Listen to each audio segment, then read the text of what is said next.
Hello नमस्कार साथियों, मैं आशीष मौर्य आप सभी का फिर से एक बार ज्ञानधन एकेडमी में हार्दिक स्वागत करता हूं। साथियों, जैसा कि आपको बताते चले, साइंस वाली इंपॉर्टेंट सीरीज चल रही है। आपके सामने आज के क्लास में जो होने वाले टॉपिक्स हैं आपके सामने लिखे हैं। कौन कौन सा? प्रकाश का अपवर्तन, अपवर्तनांक, पूर्ण आंतरिक परावर्तन, वर्ण विक्षेपण, धातु व अधातु, संक्षारण विकृत गंधिता, मिश्र धातु और पादप ऊतक इंपॉर्टेंट है। पेपर में यहाँ से जरूर किसी न किसी पॉइंट से एक क्वेश्चन जरूर पेपर में छपेगा। चलिए साथियों, पूरा शिद्दत से बने रहिए क्लास में। लेक्चर खत्म होते होते इन चीजों से बनने वाले जितने महत्वपूर्ण क्वेश्चन होंगे ना, हम आपके सामने रख देंगे और उनके आंसर भी आपको बताते चलेंगे। ध्यान दीजिए साथियों, पेपर 17 तारीख से फिक्स है। पूरा जी जान लगा दीजिए। अब की बार एक सीट पार करना है। हो चुका आगाज रण का, युग बदलने की तैयारी है। जीत उसी की होगी साथियों जिसका संघर्ष अभी भी जारी है। पूरा शिद्दत से बने रहिए।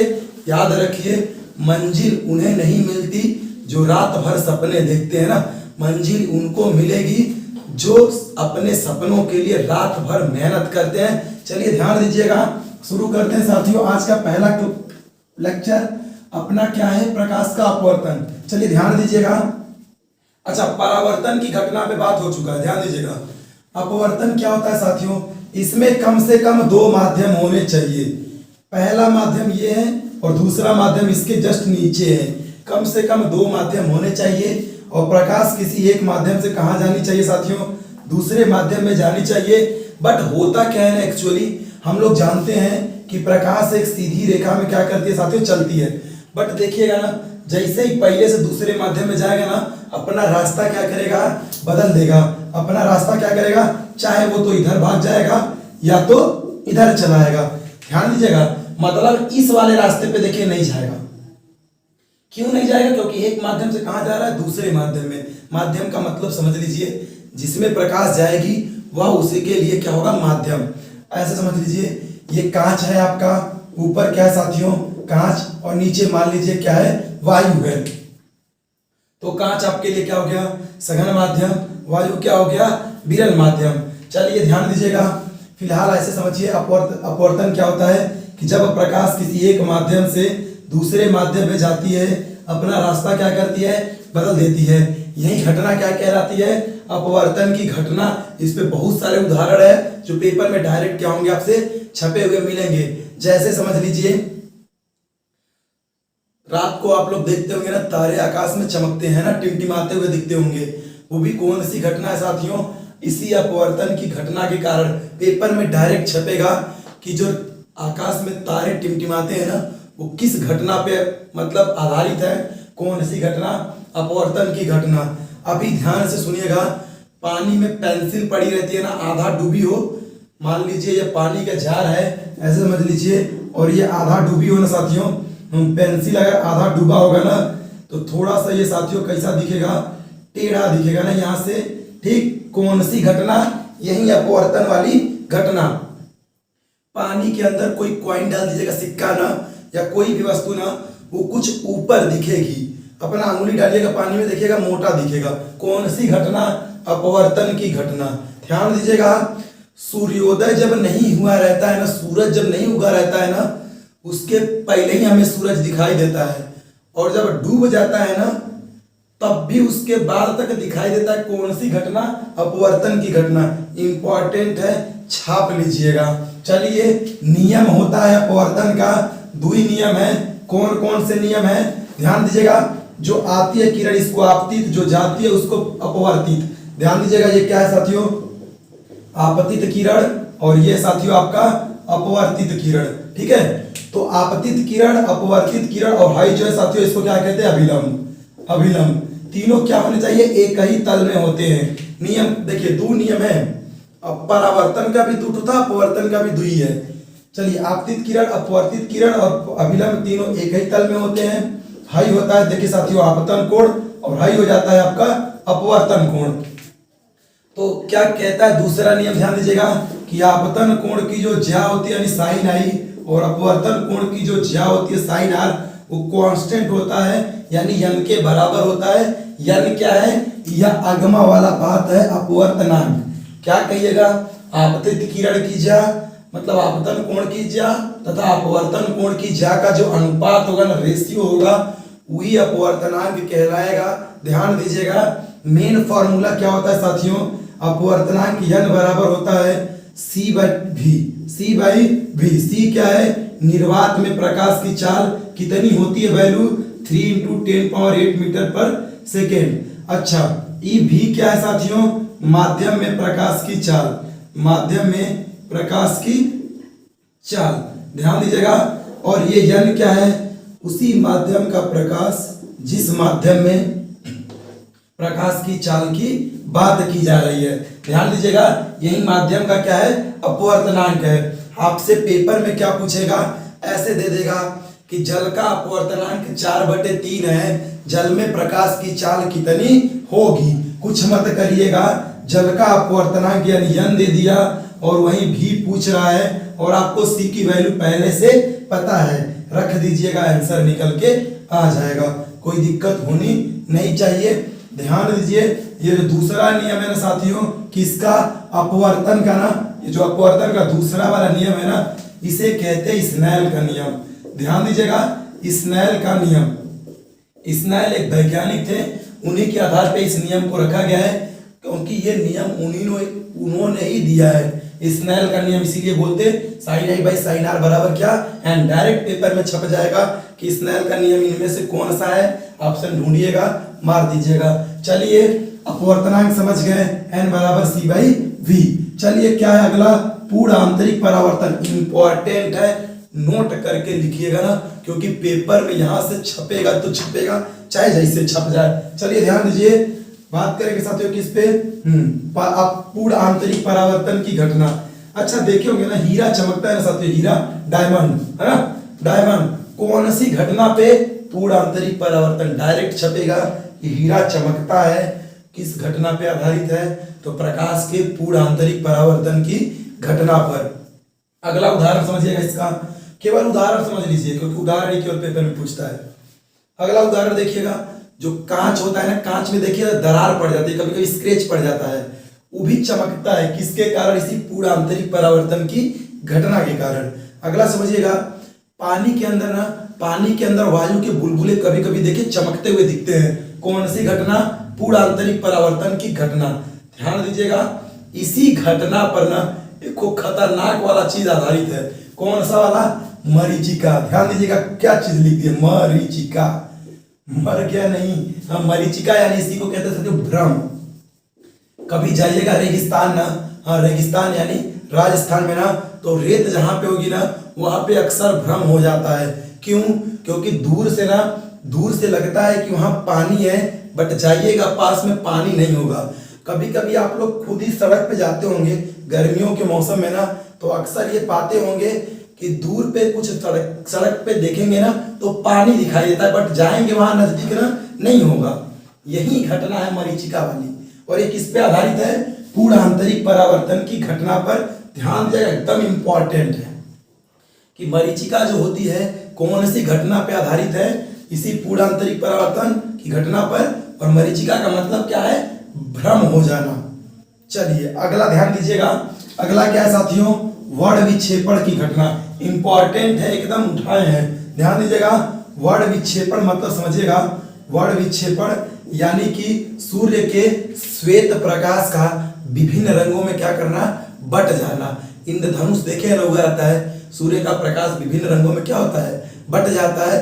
अभी देखिए पेपर में लड़के गलती क्या करते हैं, दे देता है कि इंद्रधनुष कौन सी घटना पे आधारित है। लड़के क्या करते हैं? वर्ण विक्षेपण की घटना मार देते हैं। सही बात है, हम गलत नहीं कह रहे, बट ऑप्शन में ना दू ठो दे देगा, वर्ण विक्षेपण और अपवर्तन। तो याद रखिएगा, दोनों घटना काम होती है, वर्ण विक्षेपण का भी और अपवर्तन का भी। ध्यान दीजिए, होता क्या है ना, ध्यान दीजिएगा, एकदम इंपॉर्टेंट चीज बता रहे हैं। ये हमारा एक क्या है साथियों? प्रिज्म है। ये क्या है? एक प्रिज्म है। चलिए थोड़ा सा इधर बना लेते, क्योंकि चीजों को दिखाना पड़ेगा। चलिए क्या है ना, एक हमारे पास ये क्या है साथियों? प्रिज्म है। ठीक है। यहाँ से इसमें श्वेत प्रकाश क्या कर रही है साथियों, श्वेत प्रकाश मतलब समझ रहे हो, जो सूर्य का प्रकाश होता है ना साथियों, उसे श्वेत प्रकाश कहते हैं, ठीक है। अच्छा, इसे ही प्रिज्म से साथियों पार होगा ना, इस 7 रंगों में होते तो बहुत सारे, लेकिन मेनली कितने हैं, 7 रंगों में क्या होता है साथियों, बट जाता है ना। कितने रंगों में साथियों, 7 रंगों में बट जाता है। चलिए कौन कौन से रंग हैं हम लिख दे रहे हैं, ध्यान दीजिएगा। विबग्योर ना, याद रखिएगा क्या चीज साथियों, विबग्योर ना। हाँ, ऐसे याद रखिएगा, क्या याद रखिएगा, विबग्योर, है ना। इंपॉर्टेंट है क्योंकि यहां से कई सारे क्वेश्चन बनेंगे। चलिए ध्यान दीजिएगा, विबग्योर। आर मतलब रेड यानी लाल रंग, ठीक है। ओ फॉर ऑरेंज, ऑरेंज यानी नारंगी रंग या फिर संतरा कलर का रंग समझ लीजिएगा। चलिए येलो मतलब पीला, ग्रीन मतलब हरा, और ब्लू मतलब नीला, इंडिगो मतलब ध्यान दीजिएगा जामुनी, और एक बचा वायलेट, वायलेट यानी बैगनी। तो ध्यान दीजिएगा सबसे नीचे कौन सा कलर होता है साथियों, बैगनी रंग। अब देखिएगा कुछ क्वेश्चन डायरेक्ट छपेंगे। क्या छपेगा कि जो ये देखिए कहेगा वर्ड विक्षेपण की घटना में कौन सा कलर होता है या नहीं होता है, यहां से आप अपना छाप लीजिएगा, ठीक है। कल हम बताए थे कि सबसे ज्यादा तरंग दैर्घ्य किसकी होती है, लाल रंग की, सबसे कम किसकी होती है, बैंगनी रंग की, है ना। अब बीच में कोई पूछ लिया तो निकाल लीजिएगा, सीक्वेंस पता रहेगा तब। जैसे सबसे ज्यादा हो गया लाल का, सबसे हो गया बैंगनी का, तो यानी नीचे से जब ऊपर जाइएगा तो तरंग दैर्घ्य बढ़ रहा है, और ऊपर से नीचे जाइएगा तो तरंग दैर्घ्य घट रहा है। अब ध्यान दीजिएगा, अगर बात कर ले इसी में प्रकाश के प्रकीर्णन की, ध्यान से समझिएगा। प्रकीर्णन, प्रकीर्णन मतलब साथियों फैलना, प्रकीर्णन का मतलब क्या, फैलना। जब प्रकाश हमारे वायुमंडल में प्रवेश करती है ना, वो फैल जाती है। क्यों, क्योंकि वायु के छोटे छोटे कण या धूल के जो छोटे छोटे कण होते हैं ना, उस पे जब प्रकाश पड़ती है तो क्या होती है, चारों तरफ फैल जाती है, ध्यान दीजिएगा। और इसी घटना के कारण वायुमंडल ना नीचे से जब आकाश को देखिएगा ना, पृथ्वी पर से नीला दिखाई देता है। कौन सी घटना पे आधारित है, प्रकाश के प्रकीर्णन के घटना पे। अब देखिएगा, अच्छा किसका प्रकीर्णन सबसे कम होता है, मतलब कौन से कलर की प्रकाश सबसे कम फैलती है, छाप लीजिएगा। सबसे कम प्रकीर्णन होता है लाल रंग का, और सबसे अधिक प्रकीर्णन होता है बैंगनी रंग का। अच्छा, लाल रंग का प्रकीर्णन सबसे कम है, लेकिन तरंग दैर्घ्य सबसे अधिक है, ध्यान दीजिएगा। तरंग दैर्घ्य प्रकीर्णन उल्टा संबंध है, ठीक है। तरंग दैर्घ्य ज्यादा है, प्रकीर्णन कम है, यानी फैलेगा कम। इसी कारण लाल रंग का प्रकाश सिग्नल के रूप में यूज किया जाता है, खास तौर पे रेलवे विभाग में ना, जहां देखिएगा लाल रंग का ही प्रकाश लगभग यूज किया जाएगा। क्यों, क्योंकि लाल रंग फैलता नहीं है और दूर से स्पष्ट हो जाता है। चलिए ध्यान दीजिएगा अगला। अच्छा वही हाल है, देखिए प्रकीर्णन सबसे कम सबसे ज्यादा इसका, तो ऊपर से आइएगा तो बढ़ेगा, और नीचे से ऊपर जाइएगा तो घटेगा। अब बात करते साथियों, एक चीज पूछ लेता है ना, हाँ, कि किसका, ध्यान दीजिएगा। अच्छा इसी को आगे बढ़ाइएगा ना, तो इसको जो कहते हैं विचलन कोण कहते हैं। क्या कहते हैं साथियों, विचलन कोण। ध्यान दीजिएगा, पेपर में क्या पूछेगा कि किस रंग के लिए विचलन कोण अधिक है, खुद सोचिएगा। तो हाई कोण ज्यादा है कि हाई वाला, कहिएगा सर ये वाला। तो ये वाला कौन सा वाला है, इंडिगो मतलब वायलेट, वायलेट यानी बैंगनी। तो बैंगनी रंग के लिए विचलन कोण सबसे अधिक, लाल रंग के लिए विचलन कोण सबसे कम। बाकी आप सीक्वेंस देख लीजिएगा।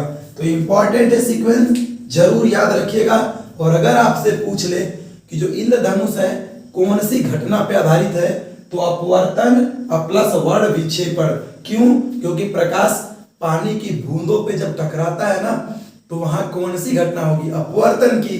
फिर जब आर पार होके कलरफुल रंगों में बट जाएगा, कौन सी घटना होगी, वर्ण विक्षेपण। तो दोनों ध्यान दीजिएगा, अपवर्तन और वर्ण विक्षेपण की दोनों घटना के कारण आकाश में इंद्रधनुष उगता हुआ दिखता है।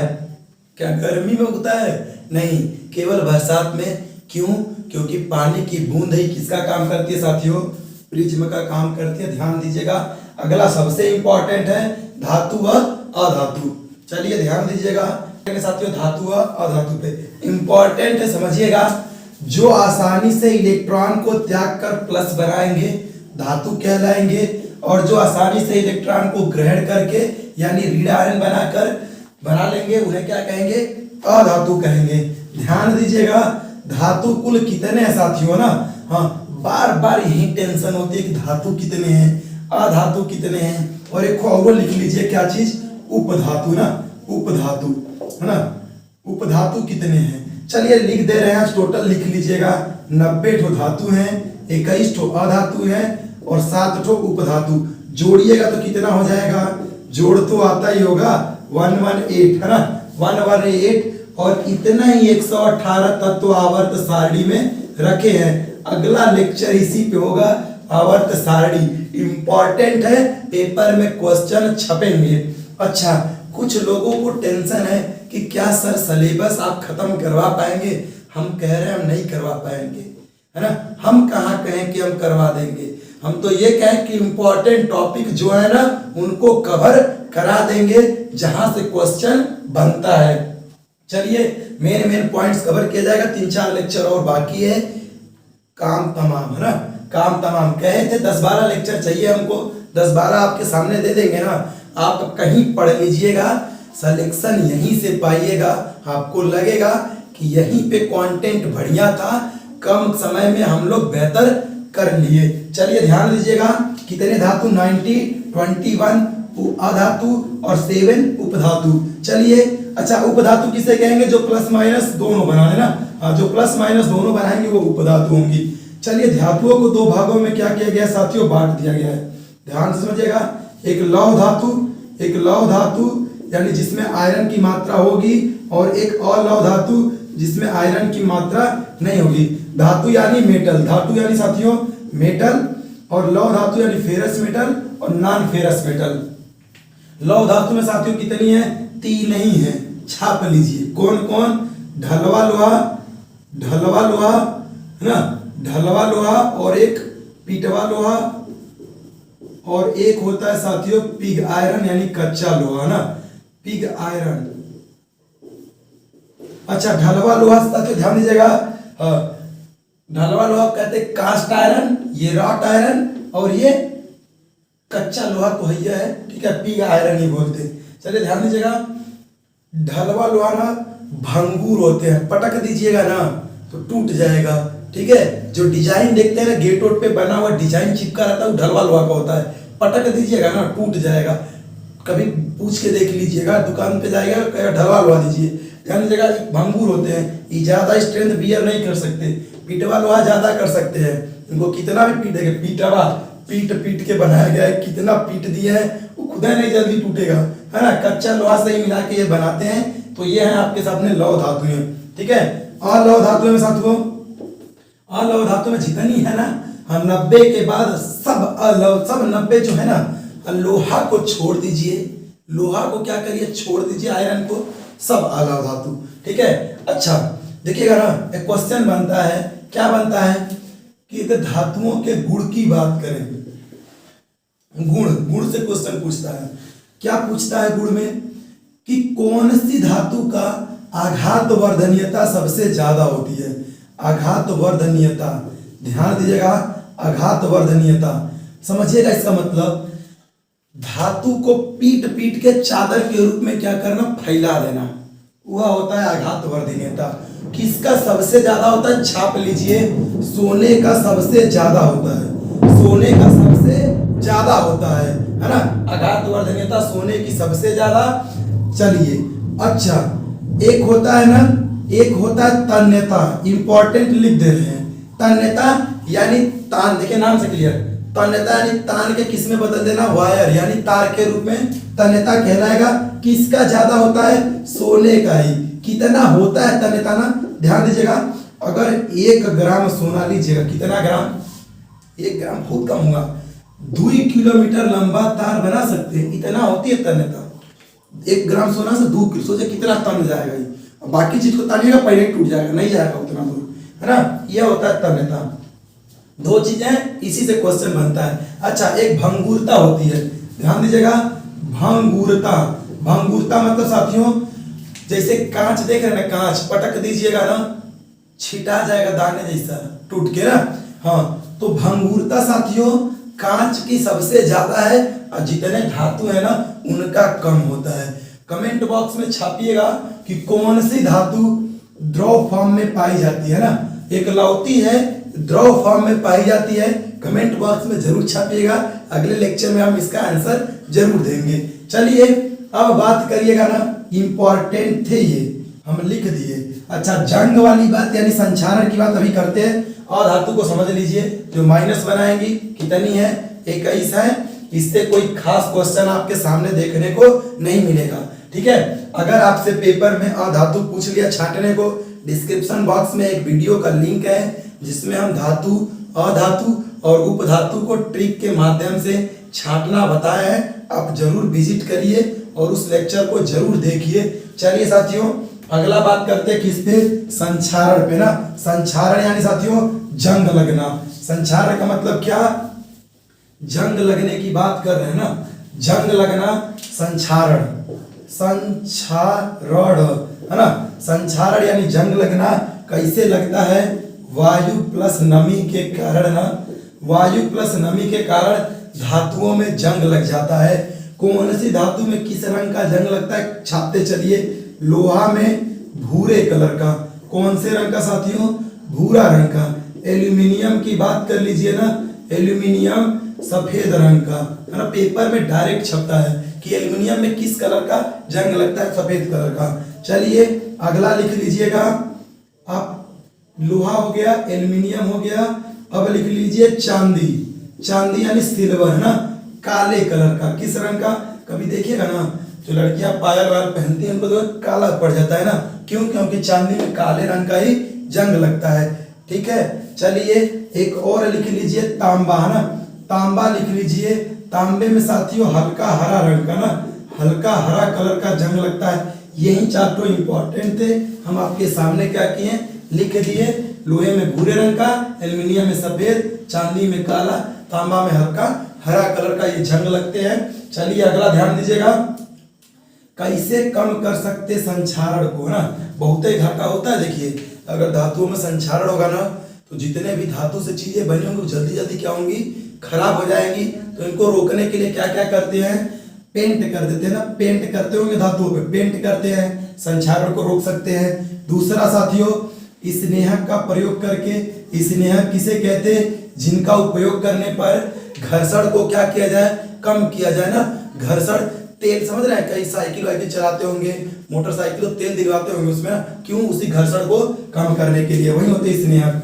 स्नेहक का प्रयोग करके हाँ मिश्र धातु बनाकर, सबसे इंपॉर्टेंट यही है, क्या करके, मिश्र धातु बनाकर और एक जिंक का लेपन कर कर है ना, जिंक का लेपन है ना, यानी जिंक की परत चढ़ाकर। कमेंट बॉक्स में छापिएगा जिंक का परमाणु क्रमांक कितना होता है। चलिए ये इंपॉर्टेंट थे, इतने विधि के द्वारा हम क्या करते, संक्षारण को कम करते हैं, कोई दिक्कत होनी नहीं चाहिए। चलिए अगला बात करते हैं किस पे साथियों, विकृत गंधिता, इंपॉर्टेंट है, समझिएगा। विकृत गंधिता मतलब ना अजीब तरीके का खाद्य पदार्थों से क्या आना, गंध आना ना, खाने वाले पदार्थ को ना विकृत गंधिता, समझिएगा, विकृत गंधिता है ना। क्या करिएगा, जब देखिए खाने वाले तैलीय पदार्थों को ना लंबे समय तक रख दीजिएगा ना तो वो देखिए महकने लगते हैं ना, फफूंदी जैसा जम जाता है, वही क्या है, विकृत गंधिता है। समझिएगा कैसे दूर करते हैं, देखिए चिप्स और कुरकुरे के पैकेट में पूछ लेता है आपसे ना, चिप्स और कुरकुरे के पैकेट में कौन सी गैस भरी जाती है, ठीक है। चिप्स कुरकुरे यानी खाद्य पदार्थों के पैकेट में कौन सी गैस भरी जाती है, छाप लीजिएगा कौन सी गैस साथियों, नाइट्रोजन ना, नाइट्रोजन गैस भरी जाती है, ठीक है, किसमें, चिप्स और कुरकुरे के पैकेट में। अच्छा कहते हैं ना कि चिप्स कम है, गैस भर दिया खाली हवा है ना, तो हवा का ही पैसा लेता है, सही बात है, क्योंकि कौन सी गैस भरी है, नाइट्रोजन। ये क्या करता है, ये जल्दी से खाद्य पदार्थों को खराब होने नहीं देता है। और कैसे कर सकते हैं, है ना, ठंडे जगहों पे रख के, है ना, ठंडे जगहों पे क्या करके साथियों रख दीजिएगा, तो खाद्य पदार्थ लंबे समय तक ठीक ठाक रहेंगे। चलिए अच्छा देखिए, अचार देखे ना, अचार जल्दी नहीं खराब होते हैं, क्यों, क्योंकि उसमें नमक और तेल की मात्रा बहुत ज्यादा होती है, और तेल ऊपर एक परत बना लेता है। अचार देखिएगा, अचार में बहुत तेल भरा होगा ना, मान लीजिए ये सब अचार है ना, तेल देखिए बहुत बड़ा एक परत एक बना लेता है, इसमें वायु प्रवेश नहीं कर पाती है। नहीं कहते खुला छोड़ देंगे तो खराब हो जाएगा, क्यों? क्योंकि वायु अंदर क्या करती, प्रवेश कर जाती और इससे क्रिया करके इसको खराब कर देती है। ठीक है, तो वायु क्रिया करेगी कुछ हो तो खराब हो जाएगा। चलिए ध्यान दीजिएगा, अगला जो सबसे बढ़िया है मिश्र धातु, क्योंकि धातु में हम बताए थे ना मिश्र धातु बना के धातुओं के संचार को कम कर सकते। तो कौन सी धातु का कौन सा मिश्र धातु है समझिएगा ना। मिश्र धातु में कुछ है, जैसे छाप लीजिए कौन कौन, गन मेटल ना, कौन साथियों, गन मेटल। ठीक है, किस, देखिए मिश्र धातु का नाम है, इसमें कई सारी, मिश्र का मतलब कई सारी धातुएं आपस में क्या होंगी, मिली होंगी, तब इसका क्या करेंगे, निर्माण। कौन कौन सी धातुएं मिली है लिख लीजिएगा, कॉपर प्लस जिंक और प्लस टीन है ना। कॉपर जिंक और टीन जब मिला दीजिएगा तो गन मेटल का क्या होगा, निर्माण।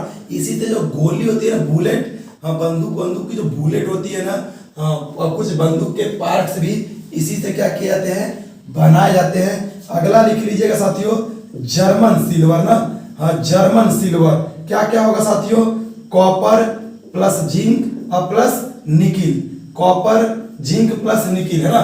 अच्छा ध्यान दीजिएगा ना, पेपर में ये छपता है 100%, कहेगा जर्मन सिल्वर है ना, इसमें कौन सी धातु नहीं होती है ना, या कौन सी धातु होती है। लड़कवा खट से सिल्वर मारते हैं, क्योंकि नाम क्या, जर्मन सिल्वर, लगेगा उनको सिल्वर होबे करेगा, क्या सिल्वर है, नहीं है साथियों, कॉपर जिंक प्लस निकिल। चलिए ध्यान दीजिएगा, पीतल ना, कौन सा साथियों, पीतल, पीतल में क्या होगा, कॉपर प्लस साथियों जिंक है ना, कॉपर प्लस जिंक किस में होगा, पीतल में। ठीक है, अच्छा कांसा में साथियों, कांसा में कॉपर प्लस है ना, कॉपर प्लस टीन, ठीक है, किस में होगा, कांसा में। ये 4-5 इंपॉर्टेंट थे, आपके सामने लिख दिए। सबसे ज्यादा इंपॉर्टेंट कौन सा था, जर्मन सिल्वर, क्योंकि इससे पूछता है और लड़के कंफ्यूज होते हैं क्योंकि सिल्वर है ना। अब अच्छा एक चीज देखिएगा, अगर पूछा जाए कौन सी धातु सबसे ज्यादा सक्रिय है ना, धातु सबसे ज्यादा सक्रिय जो है कौन सा, पोटेशियम, और पोटेशियम के बाद कौन है, सोडियम। चलिए, और सबसे कम सक्रिय कौन है, सबसे अधिक सक्रिय ना, ये हो गया आपका। और सबसे कम सक्रिय, सबसे कम सक्रिय साथियों, हाँ तो सोना और चांदी ना, तो चांदी को लिखते हैं एजी से, इस चांदी, और सबसे कम है एयू यानी सोना। देखिएगा सोना सबसे कम और सबसे ज्यादा पोटेशियम, और पोटेशियम के बाद सोडियम, और सोना से पहले चांदी। 2-3 तो जरूर याद रखिए, सबसे सक्रिय धातु पोटेशियम और सोडियम, और सबसे सक्रिय धातु जो नहीं है सोना और चांदी। ठीक है, चलिए अगला ध्यान देंगे साथियों, अगला और आखिरी आज के लेक्चर का पादप उत्तक, जहां से क्वेश्चन क्या करता है, बनता है। जो इंपॉर्टेंट है हम लिख दे रहे हैं, बस आप लोग भी वही क्या करिए, लिख लीजिएगा ना। आपसे क्वेश्चन क्या पूछता है कि मृत कोशिका है ना, मृत कोशिका का कौन सा उत्तक बना होता है, छाप लीजिएगा, स्केलेरन काइमा ना, हाँ स्केलेरन काइमा, पेपर में डायरेक्ट छपा स्केलेरन काइमा, स्केलेरन काइमा, कुछ भी लिख लीजिएगा, दोनों बात एक ही है। पेपर में डायरेक्ट पूछता है कि ऐसा कौन सा उत्तक है ना जिसकी कोशिकाएं मृत कोशिकाएं होती हैं। ठीक है, तो कौन सा, स्केलेरन काइमा। अगला ध्यान दीजिएगा, पूछ लेता है जाइलम है ना, जाइलम का काम क्या साथियों, जल प्लस लवण का, जल प्लस लवण को एक स्थान से दूसरे स्थान तक ले जाना। अच्छा खुद सोचिएगा, पेड़ पौधों जल कहाँ से लेंगे साथियों, अपने जड़ों से ही ना पहुंचाएंगे, कहीं भी जड़ से ही ना, तो जड़ से ये क्या करता है, हर पार्ट तक फैला रहता है, पाइप जैसा दिखेगा नहीं आपको, हुआ होता है जाइलम उत्तक। ठीक है, काम क्या है इनका, जल और खनिज लवण को पेड़ के जड़ से हर अंग तक पहुंचाना। और एक होता है साथियों कौन, फ्लोएम, बस इंपॉर्टेंट वाला लिख रहे हैं। फ्लोएम क्या करता है साथियों, देखिए ज से अल्लाह से याद रखिएगा जल और लवण, फ्लो से याद रखिएगा फूड, फूड यानी भोजन ना, फूड यानी साथियों भोजन। ये क्या करता है फ्लोएम, पत्तियां जो भोजन बनाती हैं ना, किसके कारण बनाती हैं, लिख लीजिएगा, प्रकाश संश्लेषण है ना, प्रकाश संश्लेषण की एक क्या होती है साथियों, प्रक्रिया होती है। इसी से पेड़ पौधे क्या करते हैं, अपना भोजन बनाते हैं, जिसको फोटोसिंथेसिस कहते हैं। ठीक है।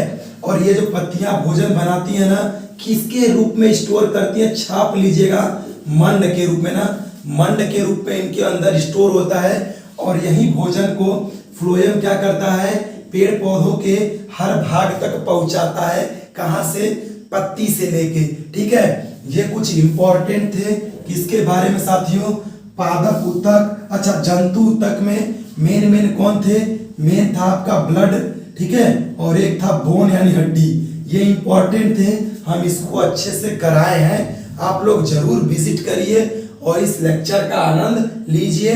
अगर साथियों आपको ये क्लास पसंद आई हो ना, तो क्लास को लाइक और शेयर जरूर करिए। और अगर चैनल पे नए हैं तो चैनल को सब्सक्राइब कर लीजिएगा। हम इस सीरीज का पूरा लेक्चर कंप्लीट करा देंगे।